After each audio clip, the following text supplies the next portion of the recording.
लाल बाबा rice studio से आप देख रहे हैं न्यूज 18 बिहार झारखंड। नमस्कार, बहुत स्वागत है आप सभी का। आप देख रहे हैं अपना बिहार। मैं हूं आपके साथ जया मिश्रा। बुलेटिन की शुरुआत करने जा रहे हैं बड़ी खबर के साथ, और ये बड़ी खबर पटना पुलिस के एक्शन से जुड़ी हुई है।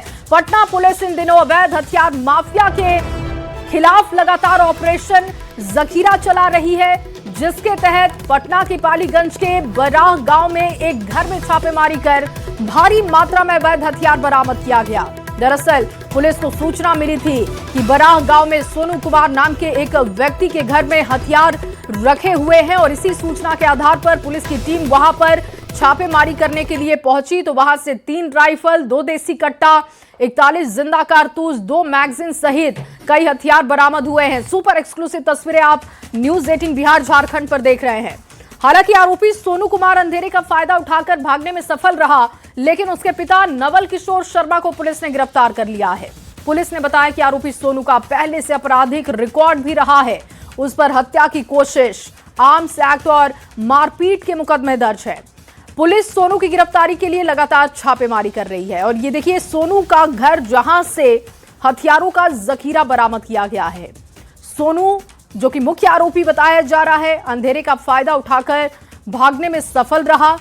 हालांकि उसके पिता की गिरफ्तारी पुलिस ने की है। इस पूरे नेटवर्क को खंगाला जा रहा है कि आखिर इसके पीछे कौन उसको शह दे रहा था और कितने लोग इस नेटवर्क में शामिल हैं, इसका पता पुलिस कर रही है। सुपर एक्सक्लूसिव तस्वीरें आप देख रहे हैं न्यूज 18 बिहार झारखंड पर। एक घर से भारी मात्रा में हथियार बरामद हुए।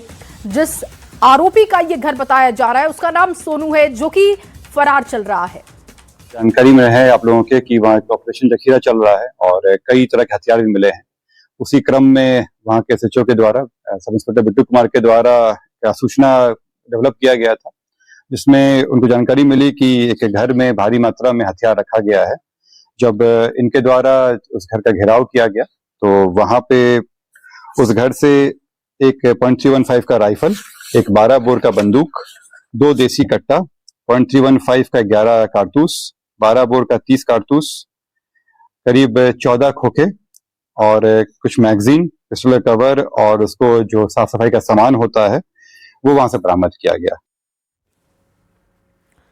और दानापुर से अमरजीत शर्मा जुड़ चुके हैं ज्यादा जानकारी के साथ।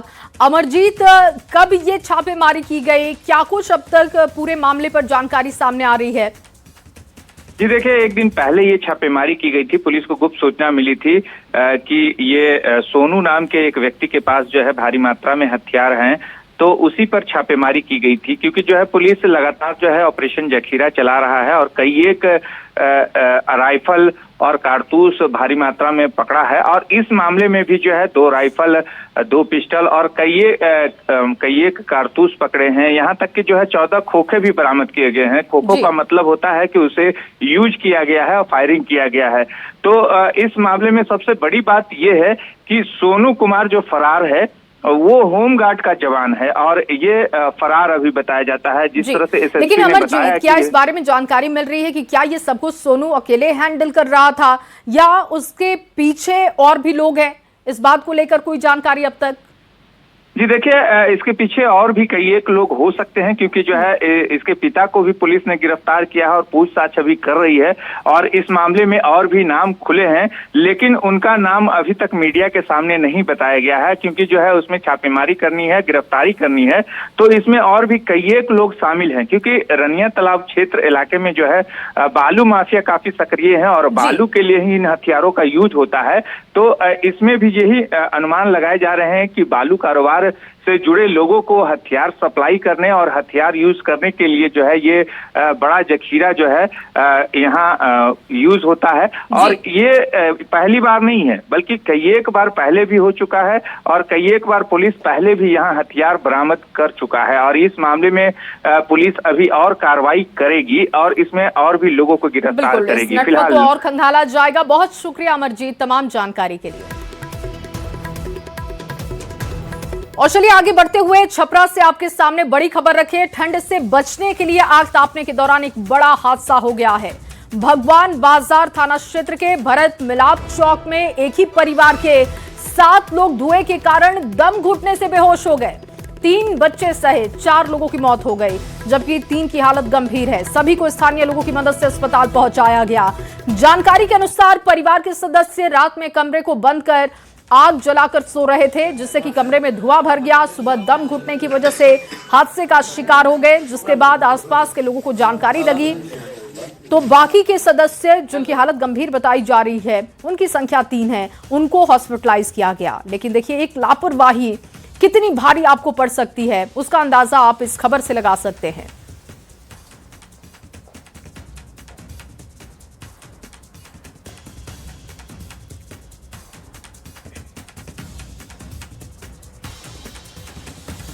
तो भगवान बाजार थाना क्षेत्र में यह हादसा हुआ है, जिसकी 2 तस्वीरें हम आपको दिखा रहे हैं। अलाव के साथ बंद कर कमरे में सोने की वजह से यह हादसा हुआ। ऑक्सीजन लेवल कम होना, दम घुटने की वजह से 4 लोगों की जान चली गई है, 3 बच्चे जिसमें शामिल हैं, जबकि 3 लोगों की हालत गंभीर है। छपरा में दर्दनाक हादसे में एक ही परिवार के 4 लोगों की मौत हो गई है। हम ग्राउंड जीरो पर पहुंचे हैं, घटनास्थल हम दिखाना चाहेंगे। यही घटनास्थल आप देख सकते हैं कि अलाव की जो व्यवस्था की गई थी घर में आग तापने के लिए, वो अलाव यहाँ पे आपको देख सकते हैं। ये तमाम दो जगह पर अलाव है। एडिशनल एसपी हमारे साथ पहुंचे हैं, यहाँ पर घटनास्थल का मुआयना कर रहे हैं। खुद एडिशनल एसपी इस पूरे स्थिति को काफ़ी करीबी से देख रहे हैं और ये देख सकते हैं कि अलाव जो है 2-3 अलाव घर में जल रहे थे और ये इसी अलाव के कारण जो बताया जा रहा है, प्रारंभिक जो जाँच जो सामने आई है उसमें बताया जा रहा है कि अलाव जलाने से ये हादसा हुआ है। मैं कमरे को भी दिखाना चाहूँगा, जो अंदर में कमरा है, किस तरह का कमरा है। उस कमरा में कहीं वेंटिलेशन की व्यवस्था नहीं थी। आप देख सकते हैं कि ये जो कमरा है, कहीं वेंटिलेशन की व्यवस्था नहीं। इसी कमरे में तमाम जो 3 बच्चे और वृद्ध महिला सोई हुई थी और अभी भी यहाँ पे स्मेल आ रहा है जो काफ़ी ख़राब है। ये स्मेल जो है काफ़ी परेशान करने वाला है और हम अधिकारियों से बात भी करेंगे। क्या परिस्थितियाँ यहाँ दिख रही है? क्या प्रथम दृष्टया जो है उसमें आग जला करके जो लकड़ी का होता कुन्नी, उसको जला करके रात में बच्चा से लोग सोया है। गुरु अभी भी हम लोग घटनास्थल में आए हैं, वहाँ भी गैस रूम में भरा हुआ था, उसी में वो लोग रात में जला करके सोए और बेहोश होकर के पड़े हुए थे। जब सुबह में लोग आए तो देखे कि सभी लोग बेहोश हैं, उनको हॉस्पिटल में भर्ती कराया गया है। उसमें से 3 बच्चा और एक बुजुर्ग की मृत्यु हुई है। 4 आदमी अभी भी इलाजरत हैं और डॉक्टर उनका देखभाल कर रहे हैं। आगे क्या कार्रवाई हो रही है सर? इसमें घटनास्थल पर एफएसएल की टीम को बुलाया गया है। एफएसएल टीम आ रही है और सभी बिंदुओं पर जांच नहीं कर सकते कि हादसा ही है कि यह प्रथम दृष्टया ये हादसा है। घर में अत्यधिक गैस भरने के कारण ये घटना घटी है। बिल्कुल एडिशनल एसपी रामपुकार सिंह थे जो बता रहे थे कि एक हादसा ही कहा जा रहा है, लेकिन पुलिस ने अभी अपनी जांच को बंद नहीं किया है और इस जांच को अभी भी जारी रखा गया है। एफएसएल की टीम को घटनास्थल पर बुलाई गई है और एफएसएल टीम के आने के बाद यहाँ पे सैंपल कलेक्ट करके भेजा जाएगा। लेकिन जो प्रारंभिक जो जाँच परिस्थितियाँ देखने से लग रही है, ऐसा लग रहा है कि अलाव तापने के दौरान ये हादसा हुआ है। तमाम लोगों की मौत दम घुटने से हो गई है। संतोष गुप्ता, न्यूज़ 18 छपरा। मामला ऐसा लोग बता रहे हैं, आस पड़ोस के लोग के साथ ये लोग घर में आग जला के सोया था और उसी दरमियान से सबका घुटन से मतलब कंडीशन सीरियस है। 4 लोग तो एडल्ट हैं जो कि अभी अंडर ट्रीटमेंट हैं। 3 बच्चे लाए गए थे जो तीनों ब्रॉड डेड थे।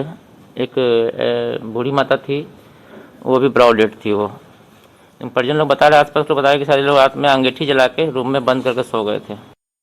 अरे रूम खोल के गए सुबह में देखने ना 7:30 बजे से सब पड़ा हुआ था लोग। बच्चों लोग की क्या हालत थी? बच्चों तो तीनों नहीं है। हाँ, क्या माने क्या हो रहा था? आग जलाया थे? क्या आग जलाया हुआ था, रूम में पैक था।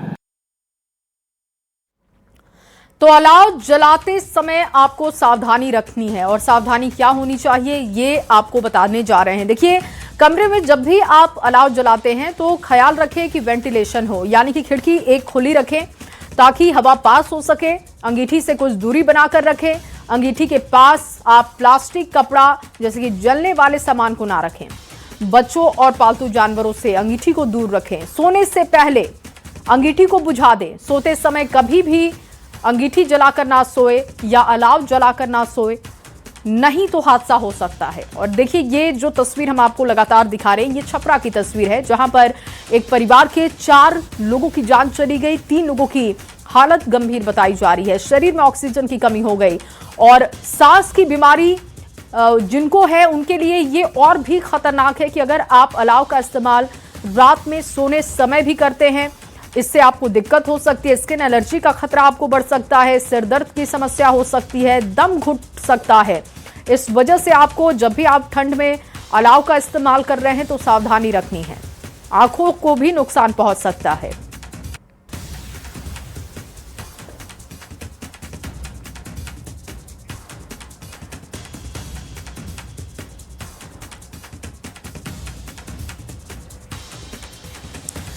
और अगली खबर गोपालगंज से। गोपालगंज में एनकाउंटर हुआ है। थावे मंदिर में चोरी का यह पूरा मामला है। आरोपी इजमामुल का एनकाउंटर किया गया है। मुठभेड़ में अपराधी को गोली लगी है। सदर अस्पताल में इसको भर्ती करवाया गया है। इजमामुल का एनकाउंटर किया गया है। मुठभेड़ में अपराधी को गोली लगी। मोतिहारी का रहने वाला यह आरोपी बताया जा रहा है। 17 दिसंबर की रात में चोरी हुई थी। मूर्ति के मुकुट और हार की चोरी की गई थी। दान पेटी की चोरी की गई थी। दूसरे अस्पताल में इस अपराधी को अब देखिए रेफर कर दिया गया है। जो जानकारी आ रही है वो आपके सामने रख रहे हैं। गोपालगंज में ये एनकाउंटर किया गया है। इसमें ये जो सीसीटीवी फुटेज आप देख रहे हैं, इसमें 2 आरोपी दिख रहे हैं, जिसमें से एक आरोपी पहले गिरफ्तार कर लिया गया था, जिसका नाम दीपक बताया जा रहा है। दूसरा आरोपी जो कि एनकाउंटर में घायल बताया जा रहा है और उसकी गिरफ्तारी भी पुलिस ने कर ली है। 17 दिसंबर का ये पूरा मामला है, जब थावे मंदिर, जो कि गोपालगंज का बहुत ही मशहूर मंदिर है, वहां पर चोरी की घटना को अंजाम दिया गया था। और इसकी क्राइम कुंडली भी रही है। ये जो अपराधी है जिसकी गिरफ्तारी की गई है, इन दोनों की क्राइम कुंडली भी रही है। इस मामले के बारे में आपको जानकारी दे रहे हैं। मोतिहारी का ये बताया जा रहा है रहने वाला, भोजपुर में शाहपुर के रानी सागर में रह रहा था।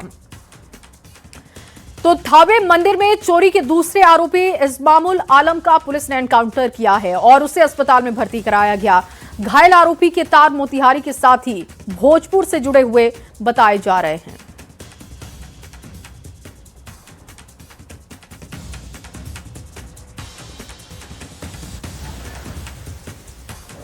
बिहार के प्रसिद्ध सिद्ध पीठ थावे दुर्गा मंदिर में हुए चोरी कांड के मामले में गोपालगंज पुलिस ने बड़ी कार्रवाई करते हुए मुठभेड़ के दौरान दूसरे अपराधी को भी गिरफ्तार कर लिया है। गिरफ्तार अपराधी का नाम इजमामुल आलम है और उसे मुठभेड़ के दौरान गोली लगी है और इसे इलाज के लिए इस वक्त सदर अस्पताल के इमरजेंसी वार्ड में भर्ती कराया गया। कड़ी सुरक्षा के बीच घायल अपराधी का इस वक्त इलाज चल रहा है। घायल अपराधी का नाम इजमामुल आलम है, जो अनवर अंसारी का पुत्र है और वह मोतिहारी के गोविंदगंज थाना क्षेत्र के राजेपुर गांव का रहने वाला है, लेकिन वर्तमान में भोजपुर के शाहपुर थाना क्षेत्र के रानी सागर इलाके में रहता था। बीते 17 दिसंबर की रात थावे दुर्गा मंदिर में आभूषणों की चोरी हुई थी, जिसमें चोरों ने सोने की आभूषण, सोने की मुकुट, सोने की हार चोरी कर ली थी और चोरी के बाद पुलिस तलाश में लगी हुई थी। और ये वो घायल अपराधी है जिसे सदर अस्पताल से अब हायर सेंटर के लिए ले जाया जा रहा है, यानी कि बेहतर इलाज के लिए यहाँ से अब दूसरे अस्पताल की तरफ शिफ्ट किया जा रहा है। और बताया ये जा रहा है कि थावे थाना क्षेत्र के रिखई टोला में कुछ अपराधी वारदात को अंजाम देने के लिए पहुंचे थे और पुलिस को इसको सूचना मिली थी। पुलिस की एसआईटी जब इलाके में नाकेबंदी कर अपराधियों की गिरफ्तारी करने की कोशिश की तो अपराधी पुलिस पर ही अंधाधुंध फायरिंग करने लगे और फायरिंग के दौरान पुलिस ने भी आत्मरक्षा जवाबी कार्रवाई करते हुए गोली चलाई, जिसमें एक अपराधी को पैर में गोली लगी और उसे इस वक्त सदर अस्पताल में भर्ती कराया गया। तो ये पूरी वारदात थावे थाना क्षेत्र के रिखई टोला के पास हुई है और जो घायल अपराधी है उसे इलाज के लिए पुलिस ने सदर अस्पताल में भर्ती कराया है। गोपालगंज के एसपी अवधेश दीक्षित भी घायल अपराधी से पूछताछ के लिए सदर अस्पताल पहुंचे, घायल अपराधी से पूछताछ की। अब उसे जो है बेहतर इलाज के लिए यहाँ से दूसरे अस्पताल में शिफ्ट किया जा रहा है।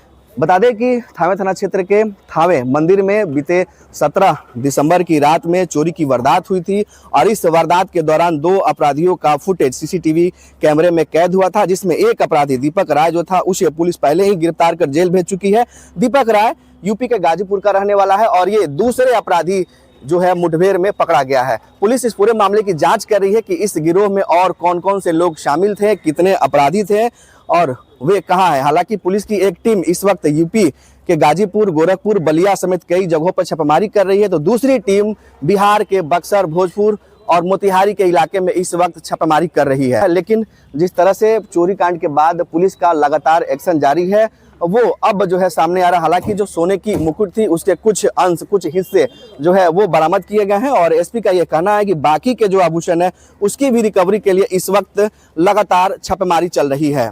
गोविंद कुमार, न्यूज़ 18, गोपालगंज। तो थावे मंदिर में चोरी के दूसरे आरोपी इस्मामुल आलम को पुलिस ने एनकाउंटर करते हुए गिरफ्तार किया। हालांकि उसे अस्पताल में भर्ती करवाया गया है। घायल आरोपी के तार मोतिहारी के साथ ही भोजपुर से जुड़े हुए बताए जा रहे हैं। इस पर एक ग्राउंड रिपोर्ट आपको दिखाते हैं। आरोपी का इनकाउंटर किया गया है वो भोजपुर जिले के शाहपुर थाना क्षेत्र के रानी सागर गांव का निवासी इंजमामुल आलम बताया जा रहा है। इंजमामुल आलम का जो परिवार है पहले मोतिहारी जिले में रहा करता था, लेकिन वो परिवार बाद में आकर यहाँ भोजपुर जिले के शाहपुर थाना के रानी सागर गांव में शिफ्ट कर गया। जो पुलिस है उन लोगों ने इस डकैती के मामले को, चोरी के मामले को चुनौतीपूर्वक लिया था और इस मामले में जहाँ एक आरोपी की पहले गिरफ्तारी हुई थी और जब दूसरे आरोपी सामने आया है तो उसका सीधा तौर पर तार भोजपुर जिले से जुड़ता हुआ नजर आ रहा है, जहां की पुलिस ने त्वरित कार्रवाई करते हुए उस जो आरोपी है इंजमामुल आलम उसका एनकाउंटर किया है और हालांकि अभी उसको अस्पताल में भर्ती कराया गया है जहां की डॉक्टरों की देखरेख में उसका इलाज चल रहा है। लेकिन उस बहुचर्चित लूट कांड का जो तार है वो भोजपुर जिले से आखिर जुड़ ही गया जब जो मंदिर लूट कांड का दूसरा आरोपी था वो शाहपुर थाना क्षेत्र के रानी सागर गांव का निवासी बताया जा रहा है और पुलिस ने उक्त कांड में शामिल दोनों आरोपियों को गिरफ्तार कर लिया है। चंदन कुमार, न्यूज़ 18, भोजपुर। और देखिए, प्रधानमंत्री नरेंद्र मोदी की तरफ से एक एक्स पर पोस्ट किया गया है। गुरु गोविंद सिंह जी महाराज के 359वें प्रकाश उत्सव को लेकर प्रधानमंत्री मोदी ने एक्स पर पोस्ट किया। श्री गुरु गोविंद सिंह जी के पवित्र प्रकाश उत्सव के अवसर पर हम उन्हें श्रद्धा पूर्वक नमन करते हैं। इसके साथ ही वो लिखते हैं कि वो साहस, करुणा और त्याग के साक्षात प्रतीक हैं। उनका जीवन और शिक्षाएं हमें सत्य, न्याय और धर्मपरायणता के लिए खड़े होने, मानवीय गरिमा की रक्षा करने के लिए प्रेरित करती है। श्री गुरु गोविंद सिंह जी का दृष्टिकोण पीढ़ियों को सेवा और निस्वार्थ कर्तव्य की ओर मार्गदर्शन करता रहता है। यह इस वर्ष की शुरुआत में पटना साहिब स्थित तख्त श्री हरिमंदिर जी की मेरी यात्रा की तस्वीरें हैं, जहां मैंने श्री गुरु गोविंद सिंह जी और माता साहिब कौर जी के पवित्र जोरो साहिब के दर्शन भी किए।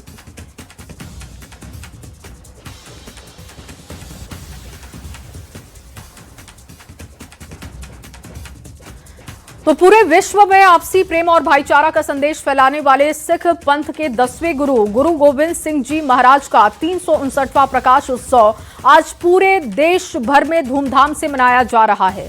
पटना सिटी स्थित तख्त श्री हरिमंदिर जी पटना साहिब के सालिसराय जौहरी दीवान हॉल में गुरु गोविंद सिंह जी महाराज का प्रकाश पर्व पूरे हर्षोल्लास के साथ मनाया जा रहा है। गुरु महाराज के प्रकाश पर्व के मौके पर गुरुद्वारा में अखंड भजन कीर्तन का भी आयोजन है, जिसमें देश विदेश से आए हजारों की संख्या में श्रद्धालु भाग ले रहे हैं। श्रद्धालु पूरी आस्था और विश्वास के साथ गुरु के दरबार में मत्था टेक रहे हैं, गुरु के घर पहुंचकर खुशियां प्राप्त कर रहे हैं। गुरु गोविंद सिंह जी महाराज के प्रति श्रद्धालुओं की श्रद्धा भक्ति देखते बन रही है। बिहार सरकार के द्वारा प्रकाश पर्व को लेकर बड़ी तैयारी की गई है। पटना साहिब गुरुद्वारे से देखिए संवाददाता रवि एस नारायण की रिपोर्ट। गुरु गोविंद सिंह साहब की 359वीं आज जयंती है और इस प्रकाश पर्व के मौके पर पटना में जश्न का माहौल है। आपको बता दें कि यहाँ पे आज पूरे दिन कार्यक्रम जो है चलना है और तस्वीरें हम दिखा रहे हैं गुरु गोविंद सिंह साहब की यहाँ पे गुरुद्वारे से। और आज जो ये भव्य तस्वीरें हैं वो काफी अलौकिक और काफी एक ढंग से कहें कि मन मोह लेने वाली तस्वीरें हैं। पूरे गुरुद्वारे को जो है वो सजाया गया है। आज के दिन यहाँ पे आना कितना बेहतर लग रहा है और कैसे? बहुत बढ़िया लग रहा है। आज हमारे गुरु का गुरुपूरब है, प्रकाश उत्सव है और यहाँ काफी चहल पहल है, वो काफी अच्छा लग रहा है। पूरी फैमिली आए आप लोग? हाँ जी। माता जी? हाँ। और यहाँ पे गोविंद साहब के यहाँ पे आप पहुँच के, पटना साहब पहुँच के कैसा लग रहा है? बहुत एक दर्द भरी कहानी है ते बहुत एक खुशी है। साडे गुरु गोविंद सिंह ने साडे वास्ते इन्ना कुछ किया। इतनी ठंड है और इस ठंड में भी बच्चों को लेकर के यहाँ पे पहुंचे हैं। हाँ जी, ਸਾਨੂੰ ਸੀਗਾ ਵੀ ਮਤਲਬ ਅਸੀਂ ਜਾ ਕੇ ਆਈਏ ਹਨਾ, ਸਾਡੇ ਗੁਰੂ ਨੇ ਸਾਡੇ ਵਾਸਤੇ ਇੰਨੀਆਂ ਕੁਰਬਾਨੀਆਂ ਦਿੱਤੀਆਂ, ਅਸੀਂ ਫਸਟ ਟਾਈਮ ਆਏ ਹਾਂ। और पहली बार आके कैसा लग रहा है? ਬਹੁਤ ਵਧੀਆ ਲੱਗ ਰਿਹਾ ਪਹਿਲੀ ਵਾਰ ਆ ਕੇ। काफी समय से इंतजार हुआ कि हाँ इस जी, बार पटना साहब चले। ਬਹੁਤ ਟਾਈਮ ਹੋ ਗਿਆ, ਅਸੀਂ ਇਹੀ ਵੇਟ ਕਰਦੇ ਹਾਂ ਵੀ ਅਸੀਂ ਥੋੜਾ ਬੱਚਾ ਵੱਡਾ ਹੋਵੇ ਫਿਰ ਅਸੀਂ ਲੈ ਕੇ ਜਾਈਏ। हाँ जी, बेटा कैसा लग रहा है यहाँ पे आकर? बहुत बढ़िया। बहुत बढ़िया। बहुत अच्छा लग रहा है, बहुत जो प्रबंध बहुत अच्छा किया है। सभी शहर में बहुत साफ सफाई है, यहाँ भी बहुत बढ़िया। हाँ जी, गवर्नमेंट धन्यवाद ਤੁਹਾਡਾ भी यूनिवर्सिटी। और ये प्रकाश पर्व में आना मतलब कितनी खुशी है? बहुत ही ज्यादा, मतलब जिसका हम बयान नहीं कर सकते, इतनी अच्छा लग रहा है यहाँ पर आके कि हमें दिल कर रहा है कि हम यहीं रह जाए वापस। मुझे बहुत अच्छा लग रहा है। आपको भी लग रहा है कि बस यहीं रह जाए? बहुत अच्छी वाइब्स आ रही है यहाँ के, पहली बार आए हैं पर बहुत अच्छा लग रहा है, मन कर रहा है कि हर महीने आए यहाँ पे। अब देख रहे हैं कि वही तस्वीरें भी जो है वो लग रहा है कि यहाँ की तस्वीरें हमेशा के लिए रख लें। हाँ जी, बहुत अच्छा। पहली बार पहुँचे? पहली बार आए, पहली बार आए हैं, बहुत अच्छे दर्शन हुए हैं, बहुत अच्छा लग रहा है। तो देखिए हर कोई पूरा परिवार के साथ यहाँ पे पहुँच रहा है और वो खुशी जो है वो चेहरे पे दिखाई पड़ रही है कि किस तरीके से यहाँ पे गुरु गोविंद साहब के पास पहुंच करके उनके प्रकाशोत्सव में शामिल हो रहे हैं और धन्य हो रहे हैं। आपको बता दें कि आज पूरे दिन यहाँ पे कार्यक्रम चलना है। मुख्यमंत्री नीतीश कुमार जो हैं वो शामिल होंगे, राज्यपाल आरिफ मोहम्मद खान जो हैं वो इस प्रकाशोत्सव में शामिल होंगे और देश भर की संगत जो है यहाँ पहुंच रही है, मत्थे नवा रही है और निढाल हो रही है। कैमरा पर्सन सुबोध के साथ रवि एस नारायण, न्यूज 18 पटना। और चलिए आगे बढ़ते हुए आपके सामने एक बड़ी खबर रखे। आज दिल्ली दौरे पर संजय सरावगी होंगे। बिहार बीजेपी का अध्यक्ष बनने के बाद दौरा, बीजेपी के शीर्ष नेताओं से होगी मुलाकात। इस वक्त बड़ी खबर, बड़ी जानकारी सामने आ रही है। बिहार बीजेपी अध्यक्ष बनने के बाद उनका दौरा हो रहा है और बीजेपी के बड़े नेताओं के साथ उनकी मुलाकात दिल्ली में होने जा रही है। संजय सरावगी आज दिल्ली दौरे पर होंगे। इस वक्त की बड़ी खबर, बिहार बीजेपी का अध्यक्ष बनने के बाद उनका दौरा हो रहा है। एक बड़ी जिम्मेदारी मिली है जिसके बाद अब देखिए बीजेपी के शीर्ष नेताओं से दिल्ली में उनकी मुलाकात होगी।